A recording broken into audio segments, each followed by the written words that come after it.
Well, welcome. My name is Jackie Caratini. I am, and I apologize, UW-Madison Division of Extension, Wood County. 20 years with the old title. I still want to say UW Extension. So we are now part of UW-Madison. So it takes me a little bit to catch on to that. So today we're going to talk about food preservation. So if you have a special thing that you want me to talk about, let me know so that we can kind of cover it, because otherwise I'm going to kind of roll out the gamut. We're going to talk about a little bit about everything. And then if you have something that I didn't cover at the end, let me know, and then I can answer your questions. So anybody have anything burning that you want me to cover? Just salsa. We're going to talk about salsa. VH. Yep. Okay, we'll talk about salsa. Anything else? Okay, so, yep. Blueberries. Okay, I wasn't going to talk about fruit, but we will. I do have blueberry jam here because I know I just did blueberries this past weekend, so we can talk a little bit about fruit. Other things? Okay, so what we're going to kind of do is just do a brief overview of all types of food preservation. I'm going to run, you see I have kind of a little bit of everything. We're going to run through everything, and then I'm going to come back and we're going to hone in a little bit more on tomatoes and pickles, and we'll focus a little bit on that because that seems to be more timely, and I get a lot of questions on those two things, so those are the ones that I tend to focus on just because I have a lot of questions on those. But if there's something that I don't answer, or if you have a question, please just jump in, and I'm very go with the flow with this, so I can talk about anything. So if you have a question, just interrupt me and we'll just kind of go from there. So, okay. So why do we want to do any kind of food preservation? Lots of reasons. So, most of the time, the reason that any kind of food preservation, whether we're talking about canning, dehydrating, freezing is actually going down and the rest of it is going up. And a lot of it is because people are more health conscious. People are trying to be lower their carbon footprint. And so they're trying to do more buy local, grow local, have their own gardens. And so things that they thought, oh, my mom or my grandma or my great-grandma canned, and I didn't really pay much attention, but now it's coming back because people are, the idea of we used to have 3 or 4 big chest freezers. We don't have that anymore because people don't want to use as much energy. They're more energy conscious, and so they're trying to do more preservation. And like I said, people are trying to either hit the farmer's market or they're doing their own produce because they're more aware of what goes into it. And so they know that if they do it themselves, they don't have to add salt to their canned beans. They can watch how much sugar goes into my blueberries. And so they can really pay attention to those things. So it's, this combination of, I can be more conscious, but then I can be, from a health standpoint. So a little bit of both. So ideas when we start off, and it doesn't make a difference what you're talking about, whether you're talking about dehydrating or freezing or canning or any of the above, start slowly, pay attention to what you're doing. Know that food preservation is different than any other type of cooking, okay? So the main thing with it is that when you're talking about food preservation, the recipes aside, especially when you're talking about canning, the recipes are designed where? Can anybody tell me? Where is a canning recipe designed? In a lab. They're designed in a lab. So all canning recipes are actually designed in a lab. So it is basically a science experiment, and they are repeated until you get the exact same result every single time. And when you make your favorite chicken curry, you can throw in a little bit of this or a little bit of that, and you make it taste different every single time. That cannot happen with food preservation. That cannot happen with canning. Because in order for something to be shelf stable, it has to be the exact pH, it has to be safe, and it has to be used by a recipe that was designed in a lab so that you get a shelf stable product. Make sense? So canning is different, and food preservation is different than making anything else. So, you can say, oh, when I bake, or when I, cook chicken, or, I make my, whatever you do, this is completely different. So you can't add a little bit of this or a little bit of that, or, oh, we don't like that, so we just took that out. It doesn't work with canning, because canning, your recipes were designed in a lab and they were specifically designed to give you a shelf-stable product with a specific pH. So when you start off, you have to use a research-based recipe and make sure that it's a good, up-to-date recipe. So what I mean by that, and you'll probably hear me say that more than anything else today. So if I repeat myself 10 times, it's because it's really important. So you can't have grandma's recipe from 1955 because more than likely it probably has changed. So there are some things that have changed. So make sure that you have an up-to-date recipe and that it's a research-based recipe. And we'll talk about where you can get those. Okay. So a little bit, there was a survey that was done this past year. It was a national survey, so it was done across the country. And it was kind of small. It had 801 participants. But some of the questions that were asked, the first one is, where do you get your information from about canning? Who tells you, what to do? And 51% said family and friends. 17% said just a cookbook, a regular cookbook. The second one said, did you change or alter your recipe? 31% said, yep. I changed it. I didn't like that, so I changed it. The third one was asking about open kettle canning or inversion canning. And what that means is you put your hot product in the jar, and then as soon as it comes, hot product is in there, I just turn that jar upside down, and my hot product seals my lid. Done. It's sealed. I'm good to go. It's canned, right? Wrong. Not safe. So not recommended. But when we asked, did people do that?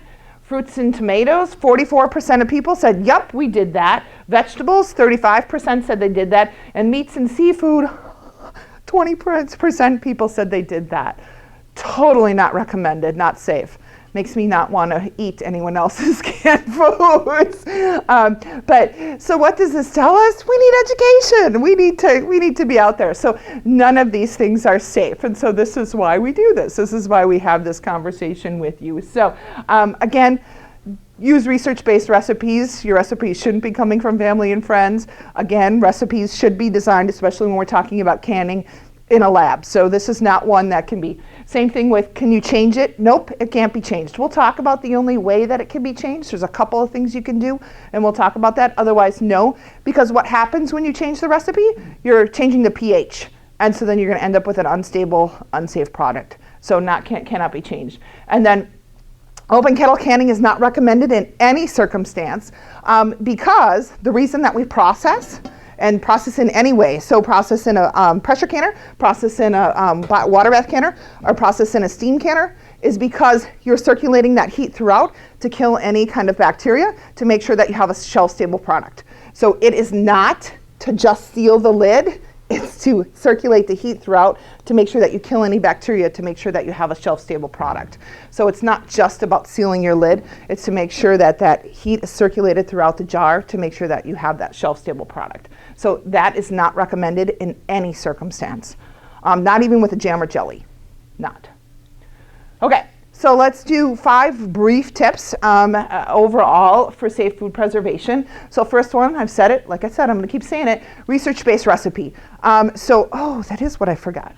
I was gonna bring the books down. So first one, we recommend the National Center for Home and Food Preservation is out of the University of Georgia Extension. So that's the first link up there, see right here. And then the second one is Wisconsin.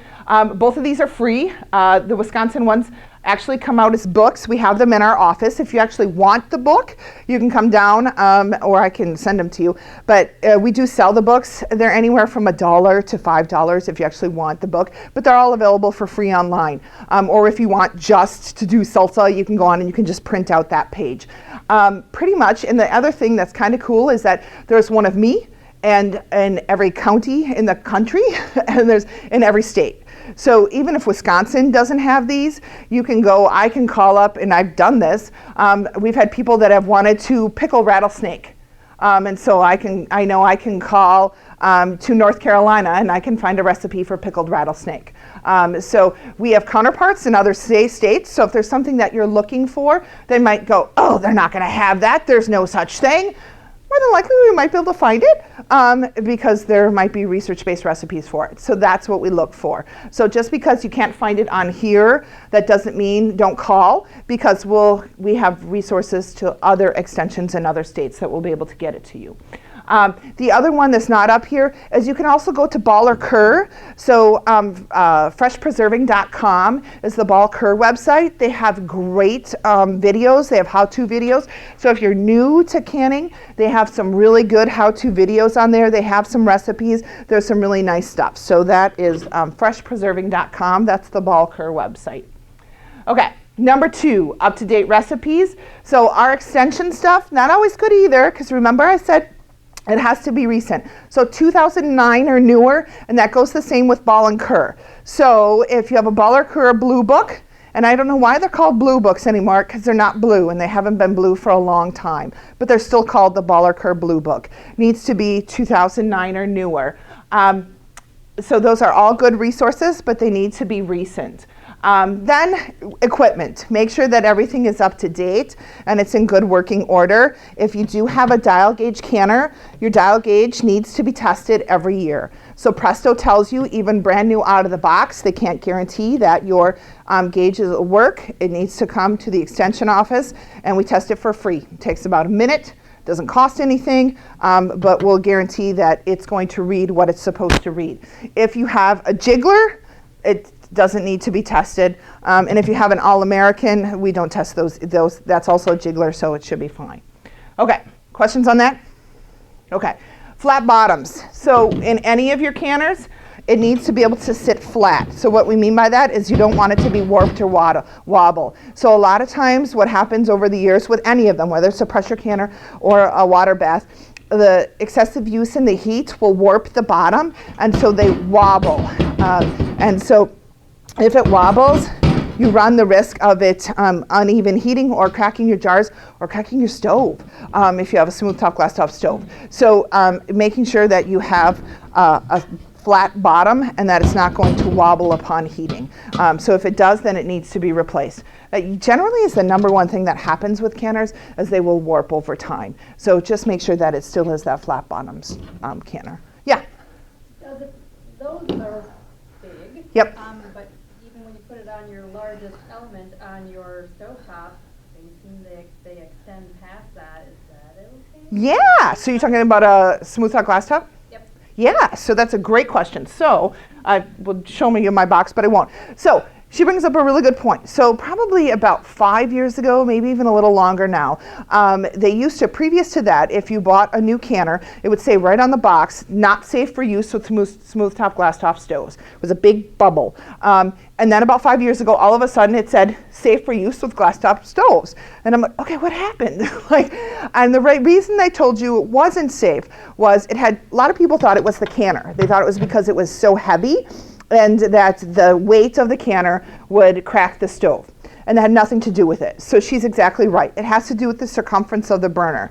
So if you read your instructions with your stove, they'll actually tell you that you shouldn't have any pot or pan, so even a big skillet, that's more than 2 inches larger than the largest circumference of your burner. So if your biggest burner is this big, you shouldn't have a pan that's more than 2 inches larger than that biggest burner. So what happened, what did they do about 5 years ago, is they actually started doing popped out bottoms. So now if you go and get a new either Presto or Miro, so it doesn't make a difference if it's a dial gauge or a jiggler, all the new canners have popped out bottoms. So the part that actually sits on your stove is the size of your burner.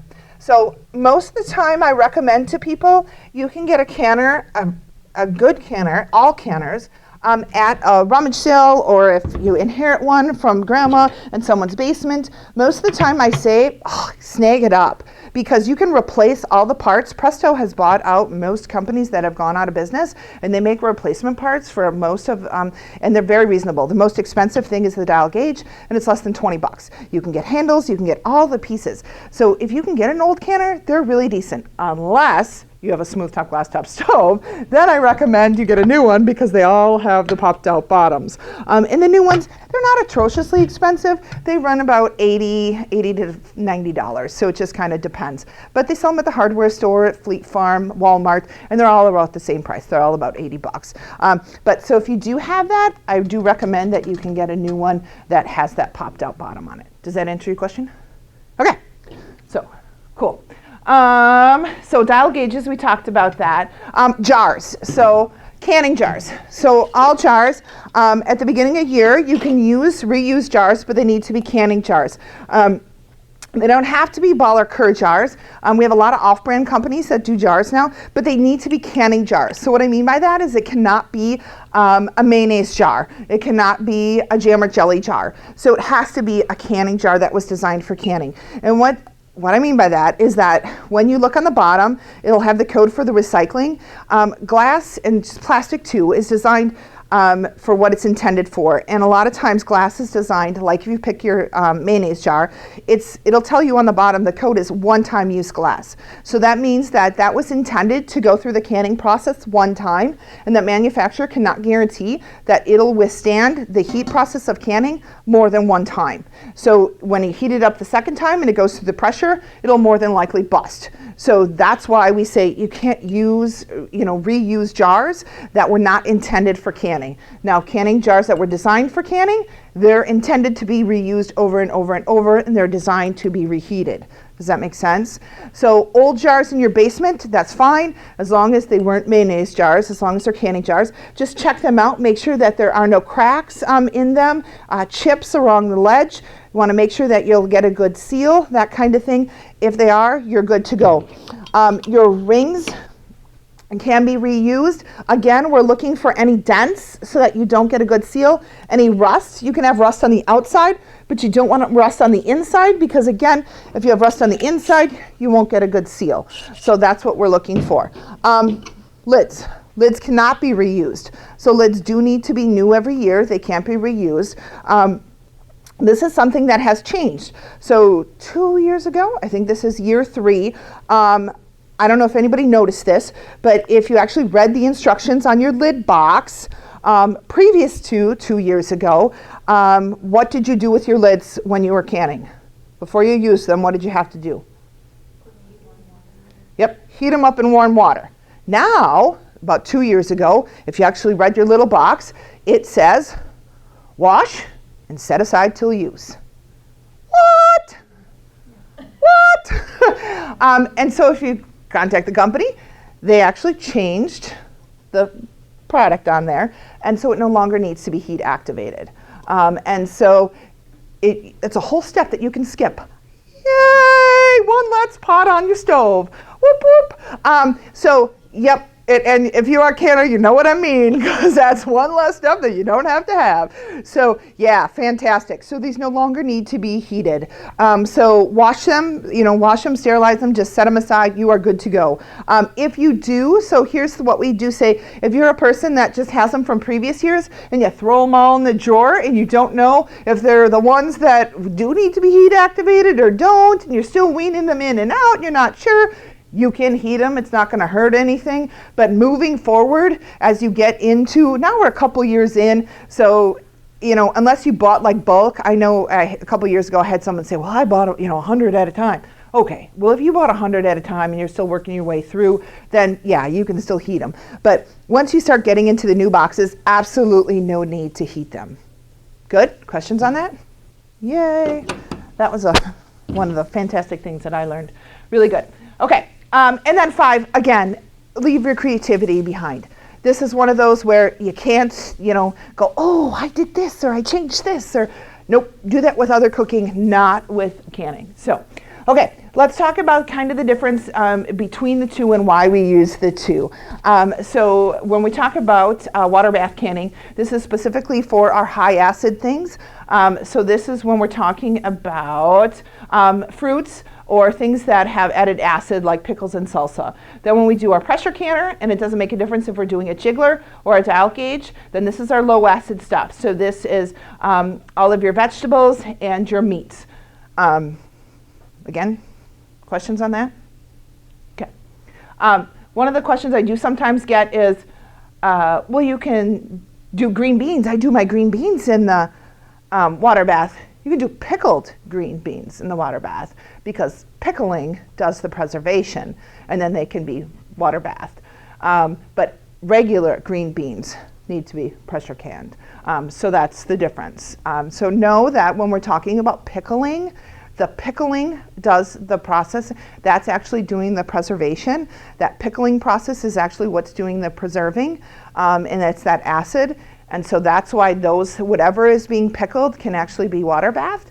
And then when we're talking about what the actual product is, if it's being actually the preserving in the canner, then that's why it has to be done in the canner. Does that make sense? Okay. Okay. So again, how do we know? It goes specifically on what that pH is. So again, if it's that high acid and it has that pH below 4.6, then that we're using the boiling water bath. So that's again, those fruits and pickles and salsa. And then if it is low acid or above, then it's your meats, all of your vegetables. And some of those things have changed over the years. So I've had people that say, come in and they're older adults and they're in their 80s and they're like, well, I used to water bath my green beans. Not recommended anymore. There are no recipes for water bathing green beans, again, unless they're pickled. Okay, we're going to talk about all that a little bit later, so we'll come back. Okay, so steam canners. This is a steam canner. Steam canners have actually been around about probably 30 years, but for probably the first 20, 25 of them, they were not recommended. So many years, I would be doing this program where I'd be on the radio, and someone would call and go, "Are they, research recipes? Are they approved?" And I'd go, "Nope, sorry, not approved yet." "Nope, sorry, not approved yet." And then about 4 years ago, it actually was Wisconsin. They at UW-Madison, in the extension actually. Dr. Barbingham and her team got the research approved for steam canners. So they are now approved and they are safe to use. So if you've never seen a steam canner, they're really slick. It's really fun. It actually is the same as water bathing. So you would use the same recipes as you would as in a water bath. But the difference is when we water bath, how much water do we put in? We have to take the jar and we have to go 2 to 3 inches above the jar. So the jars have to be covered. And so how long does it take to bring that canner to boil? Anybody? 30 minutes, right? A significant amount of time depending on how big your canner is. But in this one, can you see how deep this is? Yep, there's only about an inch of water in there. And then your jars actually sit on top of it. And the lid goes over the top. So the processing time in the recipe is exactly the same. So if your recipe says process for 15 minutes, your processing time is the same. But what saves you the time is that this took 30 minutes to come up to boil. This will take you 5 minutes to come to boil, 10 minutes to come to boil. Much faster. So it makes a big difference. In this one, what will happen is there are 2 vent holes out the side, and it'll start producing steam, and steam will shoot out both sides. And once it starts shooting out the sides, then you let it vent like you would, and then you can start your processing time. So this works really slick. It works for most things except for your things that have a longer processing time, like tomatoes. Or because if you processed for longer than, say, 40 minutes, your water would boil out. So there's not enough water in there for longer processing. But for most things, it works slick. It's really nice. So it's called an atmospheric steam canner, but they work really nice. So if you do see something where it says they're not safe, it's because they weren't recommended for many years, but they are now. So they're really nice. Okay. Yep, so 45 minutes or less is what that is, because otherwise you'll run out of water in the bottom. Really important is after you're done with this one to let them air dry and just to let them cool off on their own. Okay, dehydrators. So I don't know how many of you dehydrate? Okay, quite a few of you. Okay. So dehydrating is fun. I encourage everybody to try it. And I should say this about all of our stuff. All of our items we check out in our office. There's absolutely no cost. So if you want to try the steam canner, you can rent it. You just come and check it out. Or any of things. So we have multiple dehydrators, we have pressure canners. So if you don't want to go and buy one, or if you want to try the popped out bottom on your smooth top glass top stove, you can just come and check it out. So we do rent them out. There's no fee to them. So if you're like, oh, I'm not sure I want to go and buy all this stuff, you can come and just check them out at the extension office. And we do that. So we have all the materials that are available. Dehydrators, I'm thinking we have at least 3 right now, and we have expandable racks for all of them, so we can go up to I think 12 racks. So and then we also have all of the different accessories. This is for the smaller canner, but I just grabbed one to show you. But for if you want to do fruit leather, or if you want to do any of the other things, we have all the different racks that go in them as well. So if you haven't played with dehydrating, I highly encourage it. It's very fun. The one caution I would say about dehydrating is that the whole point of dehydrating is to remove the water so that you end up with a shelf-stable product, okay? So you have to make sure that you get the water out so that you have a shelf-stable product. But know what you're going to be doing with it, okay? So what I mean by that is, let's take strawberries, for example.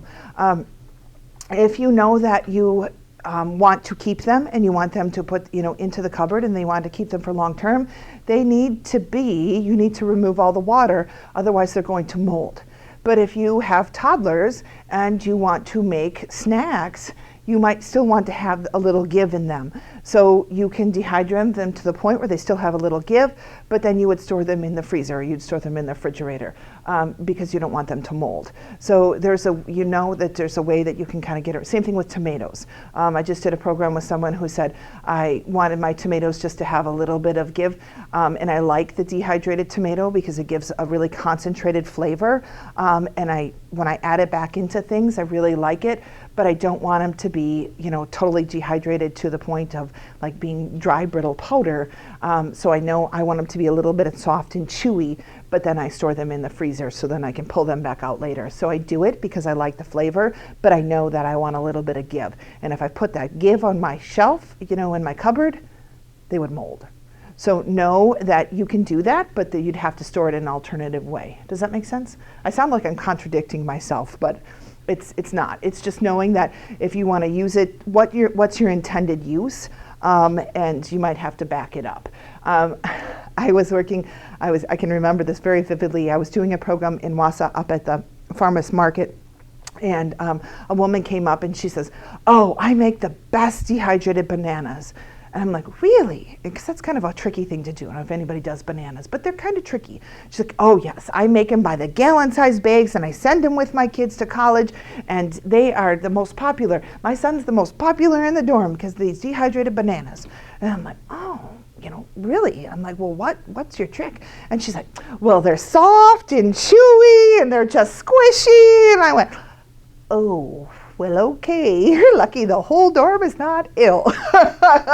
So, just know the whole point of dehydrating is to remove the water to get a shelf-stable product. So, but again, we do have dehydrators that you can borrow if you want to do that, if you want to try something.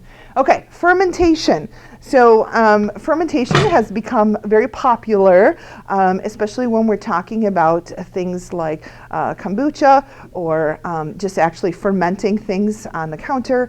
But actual fermentation, when we're talking about sauerkraut or pickling, has been around for thousands of years. It's the oldest form of food preservation. So we do have research-based recipes for things like sauerkraut, or when we're doing things like pickling, and we do recommend that you follow those. We do not have research-based recipes for things like kombucha, but we do have recommendations for making them. And the reason we have recommendations, but we don't have recipes, again, I'm going to contradict myself, is because the variants when you're making something like kombucha at home, you're creating bacteria. And so there's so many variants in it that we can't guarantee what you're going to get. Remember I said food preservation is we want you to get the exact same product every single time. And there's no way that we can guarantee in your home what the temperature is on your counter that you're going to get the exact same product every time. So you're not going to find a research-based recipe for it, but we can give you recommendations to get the safest product. So if you're looking for something like that, I have those. We can get you that. But when you're doing things like sauerkraut or pickles, we'll talk about some recommendations for that. We'll get to that in just a second. Okay, so tomatoes. Tomatoes is one of those that the recommendations have changed over the years.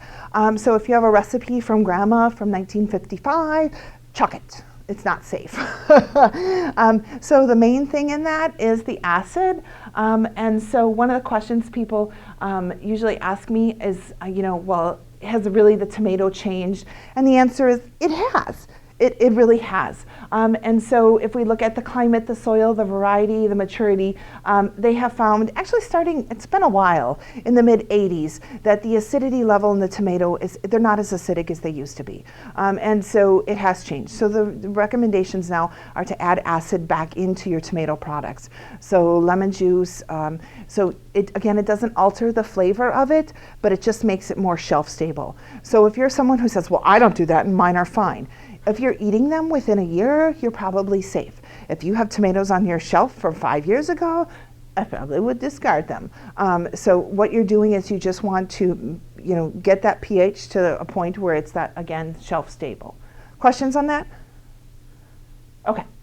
So again, this just kind of goes into that history of where that came from. So Illinois is who did that original, excuse me, original research on it. They did 55 heirloom tomatoes and the change in that pH, and they found that it was significantly different. So that's why we add that acid back into it. Okay, so let's talk about other things. When I do just a plain tomato class, so if we were just talking about tomatoes today, I would actually show you 2 recipes where we had tomatoes canned in water and tomatoes canned in juice. And the processing time on them is significantly different, okay? If you ever pulled up 2 recipes where it's tomatoes canned in water and tomatoes canned in juice, and look at the processing time, it's significantly different. And I always ask everybody, what's the difference between these 2, okay? And why do you think that processing time is so different? And here's your answer.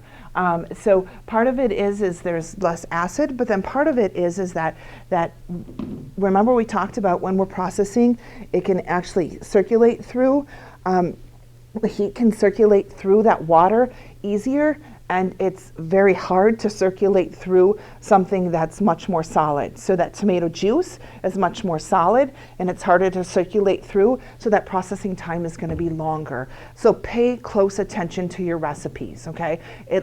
Those 2 recipes looked exactly the same other than that, but that processing time was significantly different. Oh, and let's go back into. So again, when we add those tomatoes, really important to add that acid back in. Again, it really doesn't affect the flavor. So with quarts, it's 2 tablespoons of bottled lemon juice or a 1/2 teaspoon of citric acid. And pints, it's a tablespoon of bottled lemon juice and a 1/4 teaspoon of citric acid. And you add it into every jar. Now, I just had this question last week. Someone said, well, why can't I use fresh squeezed lemon? And the reason is because it has to be a certain percentage of acidity. And so if we are just doing fresh squeezed lemons, you don't know what the acidity level in is. So that's why it has to be bottled lemon juice, because you know what the acidity level in that is. Yep. Maybe I misunderstood you. I thought first one quarts you said or citric acid, but the second one for pints I thought you said and. Nope, it is or. Okay. I apologize. Nope, it is or. So you can do one or the other. So some people don't want to do lemon juice, but yeah, so it's just one or the other. Thank you, good catch. Okay, so second thing, why don't add acid to my green beans? And no, you don't. So again, the idea is that there is no research on adding with the tomatoes without it. So it's just one of those where that pH, that recipe is where it's at, and that's again designed to get that pH to that level. And your green beans, that recipe is designed when it's processed to give you that safe processing time at that. So, okay, so we talked about this, and you can do either the water bath or the steam canner, and it's the same processing time. Okay, so again, know that you can do either one, and that's okay. So, but know that when we're doing tomatoes, most of the time, unless it's 45 minutes, you can't do the pressure canner, okay? Make sense? Or the steam canner, I apologize. Okay, so know that when it comes to tomatoes, they're the most versatile thing that you can because you can do the water bath, you can do the pressure canner, and you can do the weighted gauge or dial gauge. So they're actually pretty versatile. A lot of times people will say, one question I get is with salsa. People will say, well, I want to pressure can my salsa. Why can't I pressure can my salsa? Anybody know why we can't? The answer is no, you can't. But do we know why we can't?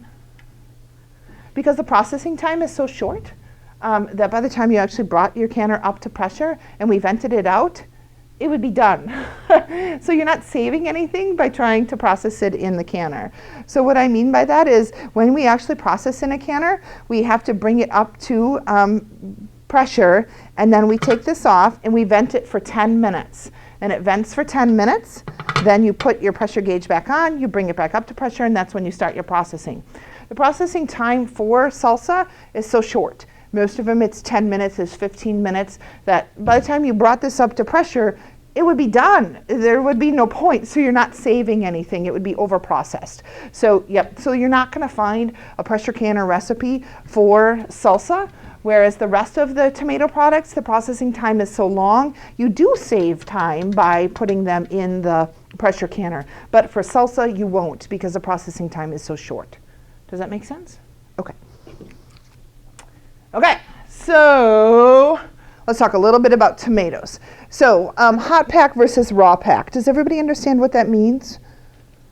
Okay, so when we take our tomato product, so let's say we take our tomatoes.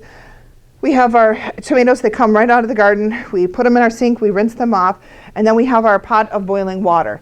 Some people, we do, do it called pop and peel. So we recommend that you put a X or mark them, and then you put them into the boiling water. Then they will peel easier when they come out. So then you can take your skin off and they'll pop. Some people just take it whole without scoring them and put them right in, and then when they pop on their own, then they pull them out, put them into cold water, peel them off, and then put them in their jars. Okay. Some people do cold right off the bat and don't pop and peel them and put the cold raw pack right into the jar. That's when we don't recommend that. The reason is you'll find recipes for raw pack, but you'll end up with a more floated product.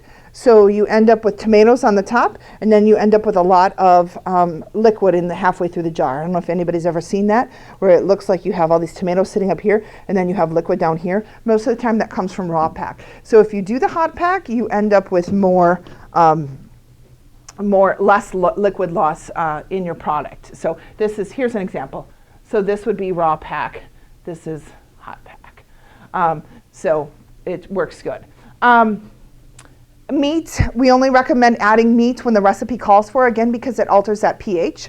So don't just throw in meat if your recipe doesn't call for it. So if you're doing a spaghetti sauce with meat, find a recipe that's spaghetti sauce with meat. So you can't take your favorite, tomato sauce recipe and just throw in hamburger, because that changes the pH. Okay, so remember I said earlier where there is sometimes where you can alter the recipe and it doesn't change the pH. Okay, so that is if it's the same product. So let's say we're doing peppers and your recipe calls for 2 cups of jalapeno peppers, and you're like, oh, no way, like that would just be way too hot. So you do have the ability to put 2 cups of bell peppers in. Okay, so you have to keep it the same amount of the same product, but you can, and that won't change the pH. You can substitute it for something else. Does that make sense? Okay. Okay, really, really important, this one down here, you cannot add any thickener to any canned product, and it doesn't make a difference how we're canning it. So no rice, no pasta, no cornstarch, no flour, no thickener. Because remember we said the whole point of Processing is to heat throughout so that heat can circulate to kill any kind of bacteria. And what happens when we put flour, or what happens when we cook pasta? What happens when it hits heat? It expands, right? And so if we put a flour in here and expand it, it becomes really thick, and then that heat cannot circulate throughout the jar. So if you're making tomato soup per se, we recommend that you leave it without the thickener in it, and then when you actually dump it in the pan, when you're making it, then you add your thickener in, or your pasta or your barley or those kind of things. Good? Questions on that? Okay. Okay. Really, really, really important. So a lot of times I get people who talk about getting a recipe off the internet or from Ball or Kerr, and they'll say, well, it didn't, it talks about elevation, but that's Utah, that's Colorado, that's not us. Wrong. Okay, so all of your canning recipes talk about adjusting for elevation. And if you'll notice this lovely map here, this is the state of Wisconsin, this whole dark section here, this is all above 1,000 feet. So, and if you notice where we are, we're smack dab right down here, where we're right in the middle of it. So most of our county is above 1,000 feet. There's a little section over by Nakusa that's not, but the rest of the county is above 1,000 feet. So I usually tell folks, yep, process on the above 1,000 feet. So if your recipe says, and if you want, I can tell you what your elevation is. You can just give me a call. But otherwise, if you're not, they're really close. They're like 972, 978. They're really, really close. But the recipes will say above 1,000 feet. Some of them will say above 2,000, but just check your recipe. But all of the Wisconsin ones actually have this map in the front of it, and we'll show you, and we'll have the adjusted elevation. So sometimes when we get something from Ball or Kerr, it doesn't. It says adjust for elevation, but it doesn't tell you what our elevation is. So really, really important to make sure that we're using the proper processing time. Make sense? Okay. So salsa. So the idea of salsa is, this cool thing about salsa is that I usually tell people, and when I love salsa, and I love this time of year with salsa, because you can do any combination of ingredients that you want. But if you're going to use a creative recipe for salsa, I encourage you to eat it fresh or to throw it in the freezer, okay? So salsa is a combination of tomatoes and any kind of acid product. Do we need to be out of here? Okay. But if you are doing that, then I would say eat it fresh and keep it in the fridge, or put it in the freezer, okay? If you are going to can it, it has to be a research-based recipe that's been designed with a safe pH, okay? So I love to tell people to be creative with your salsa. You can put mangoes, you can do pineapple, you can do black beans and corn, you can do whatever you want, but it can't be canned, okay? You have to find a safe recipe to can it. Those recipes can all be frozen and they turn out beautifully, but know that you just have to follow that. Let's talk a little bit about freezing. When you freeze your fruits and vegetables, the recipes do call for blanching, okay? What is blanching? Can somebody tell me what the definition of blanching is? Okay. Blanching is? Yeah. Do you know why? Yeah. So there's enzymes in our fruits and vegetables that are causing them to grow, and we have to stop that enzyme process, okay? It also protects the color. So when things like green beans and peas, it keeps them nice and bright and green. It also keeps them, sometimes if we're doing something like corn or carrots, it'll actually soften them up so they fit in the jar. And then it also protects the flavor, and it also protects the nutrients, and it preserves those nutrients for that freezing process. So it's a very short process. So if some people say, well, I'm not going to blanch because then, my green beans turn to mush, then you're cooking it. So most of your recipes for blanching, it's 1 minute. It's less than 5 minutes. They're very, very quick. So it's high heat, very, very quick. Dip in cold water because you don't want it to cook, so you stop it, and then pat them dry. So very, very important. Pay attention to blanching. It's really important before freezing. Okay, we're being told that we're going to shush out, so I want to make sure we get to it. Okay, drying. I talked a little bit about using the dehydrator, but you can also do oven drying, so I wanted to touch base on this a little bit. Oven drying, if you don't have a dehydrator, you would set your oven really low, like to 150. You can do your tomatoes. They turn out beautifully. You can put them on a cookie sheet. Sprinkle with salt if you want. And then you can, like I said, if they're still squishy, you can store them in the freezer. And some people, again, they like this because when you oven dry your tomatoes, it concentrates the flavor. And they say you get that wonderful fresh tomato flavor, and you can have that all year round. So it turns out wonderfully. Okay, so we talked about the dehydrators. We do recommend that when you get a dehydrator, so per se, like this is American Harvester, you can also get Nesco's, but we recommend you do get the ones that either have the horizontal or the vertical airflow so that it circulates all the way throughout.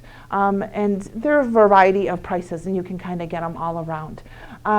And you can do a variety of things. Like I said, you can just do your products, or you can do fruit leathers, lots of different things. I do recommend, like I said, playing with the dehydrator. I don't know if anybody, this is the time of year where we have lots of zucchini, and your zucchini has a tendency to turn into clubs. One of my favorite things is making zucchini chips. So I just use your mandolin and slice them all thin, and then I let the kids pick a variety of flavors, and they'll flavor them like they would their favorite potato chips. And so they'll do, say, salt and vinegar, or they'll do a garlic, and then we just do them on different levels, and then we make zucchini chips, and they turn out beautiful. And it's an alternative, a healthier alternative to, say, potato chips. So I encourage you to try that. It's a nice way to use up those, again, bigger zucchini. So, okay. We talked about most of these things. So nope, we can't add cornstarch to our salsa. But again, if we're using a research-based recipe, we're good. I want to hit really quick on pickles. So the number one thing, a question I get on pickles is, do I need to add alum? Do I need to add any kind of thing that's going to make them crisper, like pickle crisp, things like that? And the answer is no. So we're not saying you can't, that it's not safe. We're saying you don't need to. So if you start off with a research-based recipe, you know your water is good. And what I mean by that is majority of time, your water affects your product, your pickled product. So I usually tell people check your water. And what I mean by that is it could be chlorinated, you could have nutrients in it, it could be high in iron. I used to get people that would bring in their pickles and they'd go, my pickles are blue. Why are my pickles blue? Or their garlic in the bottom would be like bright blue. And it's because, again, it's a chemical process, and the nutrients in their water reacted. So if you are worried about, grandma, mom had these great crisp pickles and then all of a sudden mine are mush, but I'm using the exact same recipe, I would use distilled water, buy distilled water from the store, or get, your big canner the night before, boil out your water, let it sit overnight so that chemicals, any nutrients settle to the bottom, then use that water so that if there is anything in there, that it'll settle out and then you have a better chance of it. So usually water and research-based recipe are the two things I start off with. And if you do that, there's absolutely no need to do those extra things to make your pickles crisp. Okay, questions on any of that? Vinegar, it has to be 5% acidity.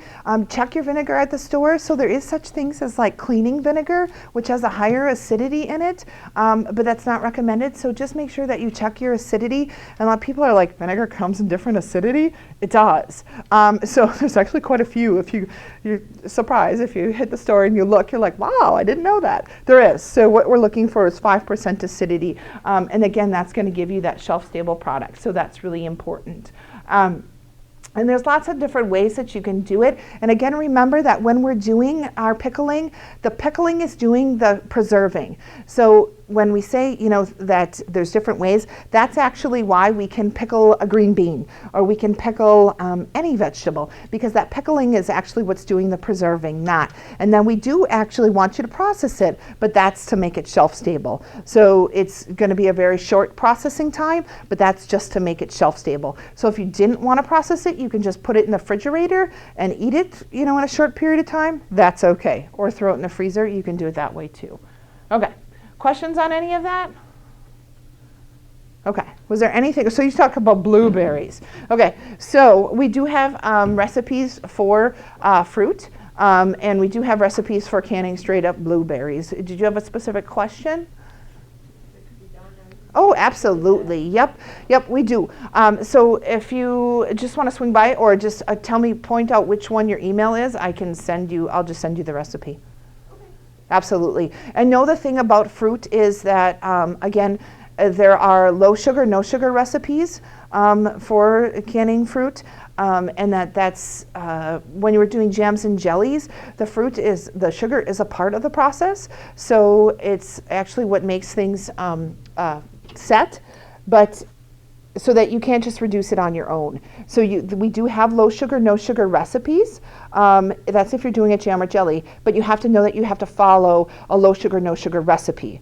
So you can use low sugar, no sugar pectin and use a lower amount and it'll set fine. But you can't just take a regular recipe and say, oh, I don't need that much sugar and just, cut it out by like 5 cups and then think that it's gonna set. Because it won't. You'll get beautiful syrup and you can still use it, but it's not going to set. But we do have recipes that are low sugar, no sugar. And if you're canning straight up fruit, we have recipes that are straight up fruit without sugar. But know that sugar is an important part of the process. And so if you want a recipe that has low sugar, no sugar, you have to find a recipe that starts off with that because it's designed to get you that in the process. I didn't talk about salt. When we're doing vegetables, we're canning straight up, not pickling. When we're canning straight up vegetables, salt has absolutely no point in the canning process. So those old recipes where they said, add a teaspoon of salt to every jar, it's not necessary. So it was just for flavor. So from our canning purposes, it's not necessary. So if you want to skip that for health reasons, you absolutely can. Now, I had somebody call last week and ask about pickling and said, can I do a low salt pickle recipe? And the answer is no, because the salt is necessary for the pickling process because that's what's doing the preserving. But what you can do is once the pickles are pickled, you can rinse them off and that actually reduces a significant portion of the salt. So that's what I have. If you have further questions, take a card and you can call me at any time. And like I said, also remember that all of this stuff is available, that you can check it out and borrow it at any time.